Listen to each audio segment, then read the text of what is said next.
What is going on, everybody? And man, I am so excited to finally get this podcast going. I've been wanting to do this for some time now, but due to like school and work and all that, I couldn't be able to do it. But now that I have a lot more free time, I can now actually do this a lot more. So, this is the Feels Like 98 podcast. This is episode 1 on August 31st. Is 31st? Yeah, August 31st. A day before the big game. Because college football is finally back. Tomorrow is the first Saturday of college football. After that, we will not have college football again until the first Monday or second Monday in January. So get ready to strap yourselves in because I am excited. So, the Tennessee Vols. Obviously, we have a very rich and traditional program, even though it hasn't been like that since Fulmer left. So, we done had some up and downs since Fulmer left. Obviously, we had Kiffin for 1 year. Then we hired, we had Dooley. We had like Dooley for 4 years, then Butch for 4 years, and those two it was just absolute pandemonium with the way that the Butch situation went down. So we got rid of him after the South Carolina game, and we did a whole coaching search, and we had Brady Hoke as the interim coach. And then everything that happened with the AD, that happened, got rid of him, brought in Fulmer. Fulmer did an actual search, and that's how we ended up with the former Alabama defensive coordinator, Jeremy Pruitt, as our head coach. Now, Pruitt, I like this guy a lot. It's like watching a younger version of Philip Fulmer because he is just all football all the time, and I really like it. So when you have a coach with that kind of mindset, then you know that he's going to run a good program. He's going to run Tennessee pretty well. And since he has been, it's just been nothing but football. You know, none of those antics, brick by brick and all that. It's been none of that here. He's just been keeping it real. He do got a little bit of saving in him in terms of not really giving out too much information, but because if you look at their depth chart, it has like 12 oars. So like, I think the quarterback spot is like Guarantano or the transfer we got, Keller Christ. Then the running backs is like Ty Chandler or whoever the backup is, and the wide receiver spot is like a lot of oars. So I do like it. It's just I'm just so excited for this team, and I know Fulmer and Pruitt will get Tennessee back to where they was in their glory days. And I would just love if they just won a national championship, because like I said, like the name of the podcast, feels like 98, because this is what it feels like to actually have a real head coach and not a used car salesman who wants to come in and actually get the job done. So I'm gonna go into, I'll go into the whole his contract. So Pruitt, after he got hired in December, and they let him finish out his contract at Alabama. So obviously, he won the national championship. I think he's a 4-time champion at Alabama. I think he has 5 total. 4 or 5 total, because I know he won that 1 year when he was at Florida State, and then he went on to Georgia, where that was good, and then people ended up trying to downplay him like a month or two ago, saying at the SEC media day, saying, "Oh, Pruitt was this, that, and the third to Kirby Smart and all that, and Mark Richt." And so a lot of that came out, and I'm just thinking, well, kind of lost out on a good one. But so Pruitt signed a 6-year deal worth $3.8 million a year. So by the time his contract's up, he'll have made over $20 million in 6 years. Now that's if he actually, obviously we want him to stay the whole 6 years, but I would not be.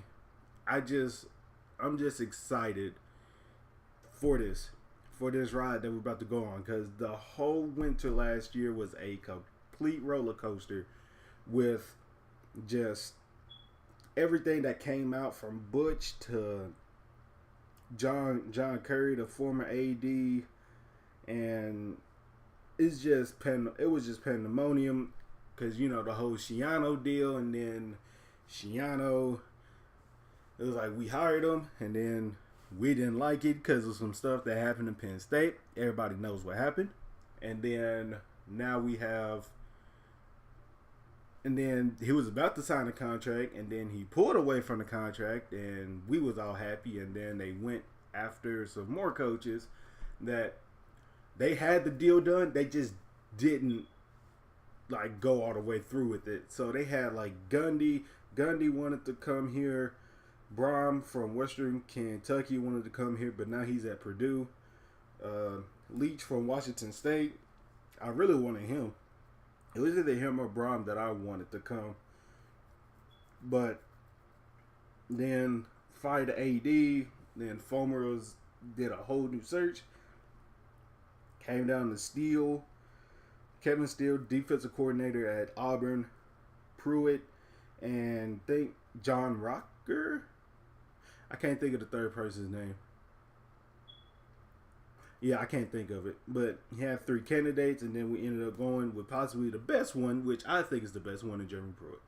So, like I said, it was a whole roller coaster over the summer. Over the winter last year. It was just, I can't even fathom. But let's get into the expectations I have for this team. Now, obviously, we have the best fan base. I'll go ahead and say that now. I know any non-Tennessee Vols fans that will watch this will comment and say, oh, y'all are delusional, this, that, and the third. No, we are just really passionate about our team, and we just want to win. That's all we want to do. So, with that, with the expectations, not only do I have expectations for Pruitt, I just have expectations for the team in general.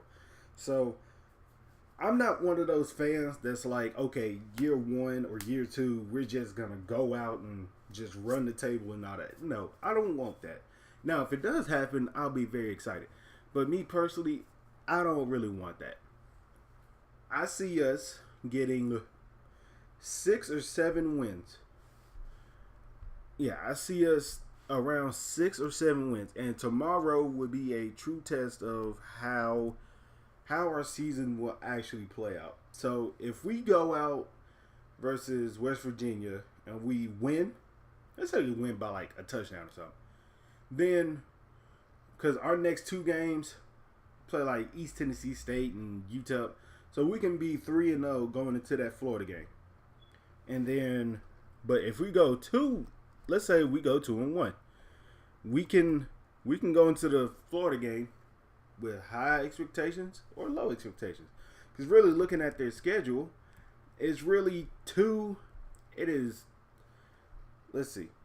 It's about 4 games on this schedule that I'm just looking and I'm like, okay, this can like make or break the Tennessee season. So obviously we have tomorrow against West Virginia. The Florida game, September 22nd. Georgia the next week. And the Alabama game. That Alabama game is going to be real interesting on October 20th. Because, it's going to be Bama Saban versus Pruitt. Can Pruitt actually, figure out can he crack the code to Saban and beat him? That way we could beat Bama for the first time in, I think, like 12 years. So, it's going to be interesting. So, looking at their schedule, it's going to be West Virginia. We got West Virginia, which I think we're going to win. East Tennessee State the next week, which that's an easy little win. UTEP the week after, that's an easy win. Florida is going to be tricky. Georgia is going to be tricky. Then we got Auburn. So we have a run of 3 straight. We have a run of 3 straight ranked opponents. and 2 of them are on the road. The Georgia and Auburn game. South Carolina, that's usually tricky. Charlotte, that's the homecoming game. You know, they're going to win that one. Kentucky, I don't see Kentucky really being that good. Missouri, I don't see Missouri being that good. You know, no shade to Drew Lock, but I don't think he will be able to do anything against this defense. And Vanderbilt. And they're not ever, mark my words on this, they will never beat Tennessee again. I don't care. Because that's the only reason why Derek Mason still has his job is because of beating Tennessee. He don't care about any other game on that schedule. As long as he could beat Tennessee, that's the only reason why that he keeps his job. But so the expectations I just have for this team in general is just go out there and get 6 wins, which I think it is very possible with this schedule. Especially the last 5 weeks after we go through like the 3 weeks of playing Georgia, Auburn, and Alabama back to back to back. I really think once we get past that and we get to the last 5 weeks, I really think Tennessee can go 5-0 or 4-1 at the least. You know, because like I said, the South Carolina game is tricky. Maybe even the Kentucky game is going to be tricky. So 4-1, 5-0. So in that case, then, if we do, we'll go 7 wins, 7 or 8 wins, because I want 6. 6 is that target line for a bowl game. It depends on the first 4 weeks. We go 2-2. You know, let's say if we lose the West Virginia and Florida, or if we go 3-1, we go through the last 5 weeks, we go 5-0, 4-1. It's only 3 losses, and then them 3 in the middle. So we can give those teams a dogfight. I'm not saying that we're going to lose completely, but we are going to give those teams a dogfight. So we'll be around that 6 to 7 win range, or 6 to 8. Between 6 and 8 wins is the expectations I have. So, our quarterback is going to be Guarantano, even though Pruitt had said earlier this week that, we're going to play 2 quarterbacks. I don't really believe that. Running backs, I really want to go with Ty Chandler only because, like, the way that he performed last year. But we do have a transfer from Michigan State. I can't think of his name off the top of my head at the moment, but we do have him as a transfer. Also, we have Keller Christ, the quarterback transfer from Stanford. So, I don't think he really came here to start, which I didn't think he was going to start anyway, but it was just to give Guarantano that competitive edge that nobody will take my spot. And I like Guarantano a lot because this kid has a lot of toughness. Because when they played Alabama, he was getting hit so many times that he just got up from it. Like, that shows heart. That shows determination. Like, that shows toughness. And that's what we need. So, let's get to the wide receivers. Juwan Jennings. Everybody knows the whole fallout that happened with him last year. And I will say this first. I am totally on his side for him ranting on the coaches for not clearing him for Vandy week. Like Tennessee fans, we all know how important the Vandy game is. Even though important, I use that word loosely because they, I don't know why, but Vandy thinks that they run the state, but they really don't. Anyways, so Juwan, and then when he came back, he got hurt. No, he was cleared. He got hurt in an ATV accident, and then he had to have hip surgery. So now he's fully cleared, and Pruitt said he's going to have to take a few licks to get, back to the groove of things, because that's how you really do it. So I'm really excited. Offensive line, Trey Smith, he was battling, I think, blood clots, but it's like he's still going to take that chance and actually still play, which I like, because that right there shows how much he really wants to play for this team, how much it means to play for this team. I'm not gonna lie, because if it was Butch Jones, I don't know if he would have played, but that's just me. So, offensive line, Trey Smith, one of the best guards or tackles, wherever they're gonna put him at. I think I think Pruitt's gonna leave him at that. He gonna leave him at that tackle spot. One of the best tackles in the nation. Young, hungry, getting pancake blocked like crazy. I can't wait till we get Wayne Morris in next year. So they're gonna have them on both sides, and then we just gotta figure out the inside. Now, defense. This is the tricky part, because when Pruitt came in, he changed a whole lot of positions. So Tyler Bird, who he was recruited as a he was recruited as a corner.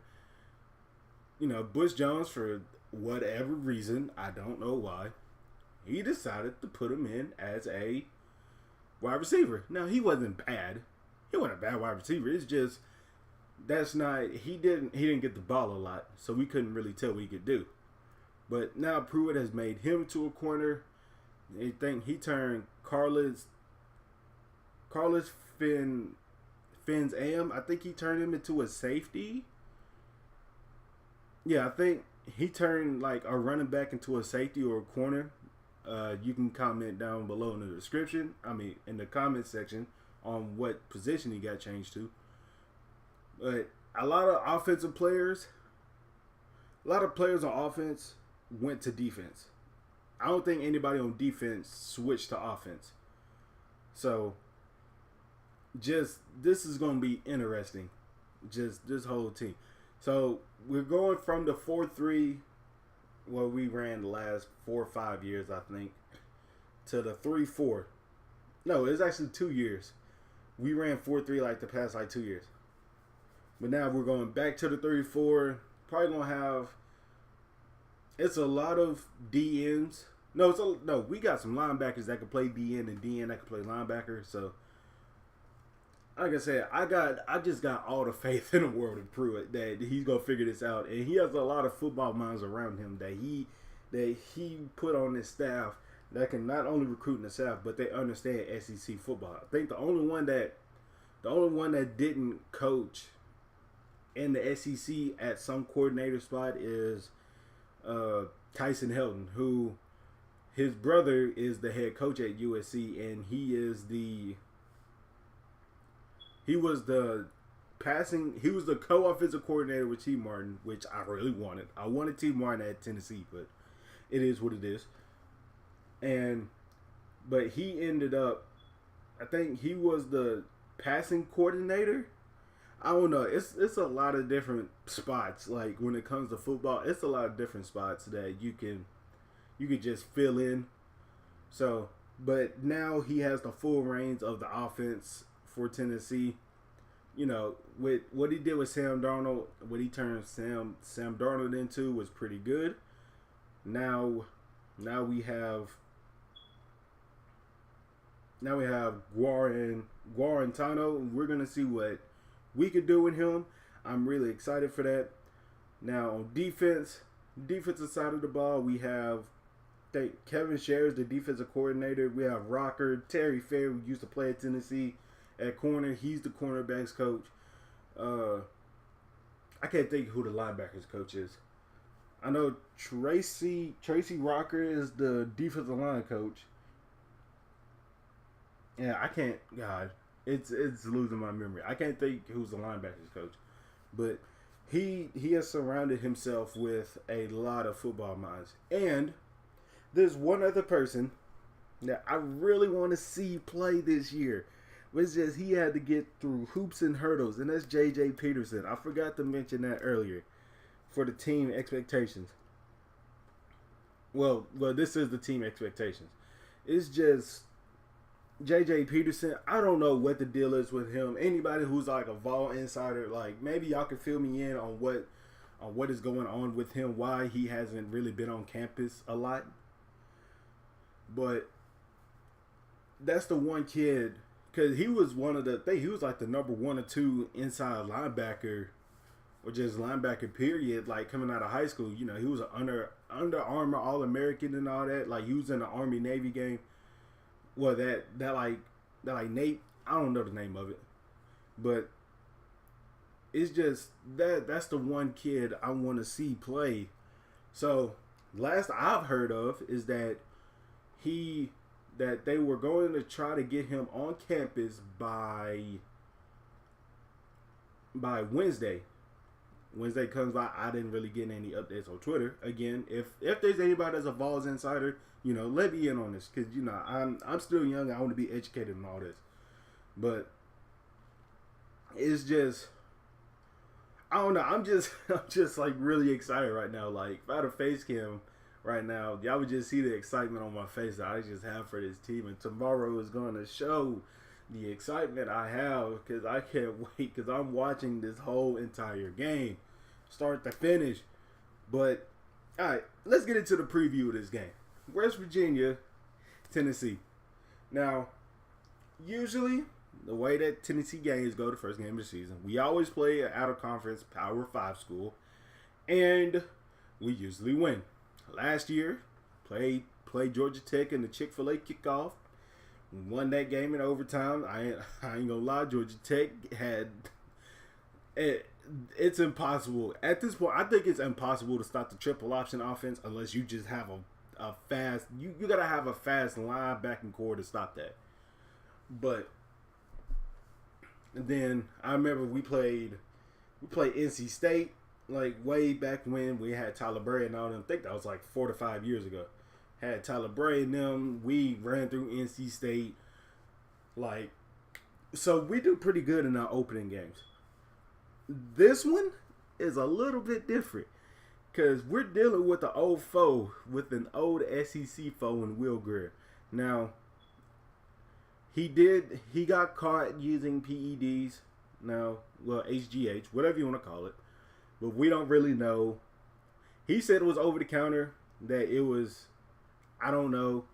But I think he got suspended, got kicked off the team, transferred to West Virginia, just absolutely balled out last year. I think he had like 34 touchdowns to 12 interceptions. Like, it was just crazy. But this game right here is a little bit different because we're not playing just a traditional power. This offense is high powered and they can score with the best of them. Now, last year, West Virginia averaged 35, I'll round it up, 35 points a game, which would be 22nd best in the country. That's good considering that that offense was very interesting to watch. So, looking at it, they went 7-6 last year. Then they lost in the heart of Dallas Bowl to Utah, 30-14. Now, with them having such a great offense, because obviously that's all they play in the Big 12 is offense. They did give up 31 points a game, which would be 90th in the country out of 130 teams. So while they're doing all that scoring, they also giving up a lot of points. And I think it's due to that they run a 3-3-5 defense. So they rely on their secondary more than anything instead of their front seven. Well, I guess their front six because they don't really run 4 linebackers. But I think this will be the game plan that Pruitt will go in with tomorrow. I think he's just gonna come out, old school, under the center, instead of like the new school, like shotgun and pistol and all that. He's not gonna do that for like the first drive. He just gonna line them up 11 on 11, get under the center and just run the ball down their throats until they can stop it. So, and that's the basis of Tyson Helton's offense. Is really run, and then we're going to hit you deep. The play action pass. I like that because in certain situations you don't know who's going to do what in certain situations, and that's the element of surprise that I like. So on the Tennessee, us obviously we finished 4-8. It was our first ever 8-loss season in school history. I was so upset because I didn't think we was ever gonna hit that. But it is what it is. It happened. We didn't finish with a conference win. I'm sad about that. We only averaged 20 points a game. That's 119th out of 130 teams in the nation. We finished almost dead last in scoring. Like that's just weird. That's odd. Because the teams that we had in the past, with Dobbs and Tyler Bray, like we was high scoring. We was, we'll go out there and put up about 20 to 30 points. No, we'll put up about 25 to 30 points a game on the team.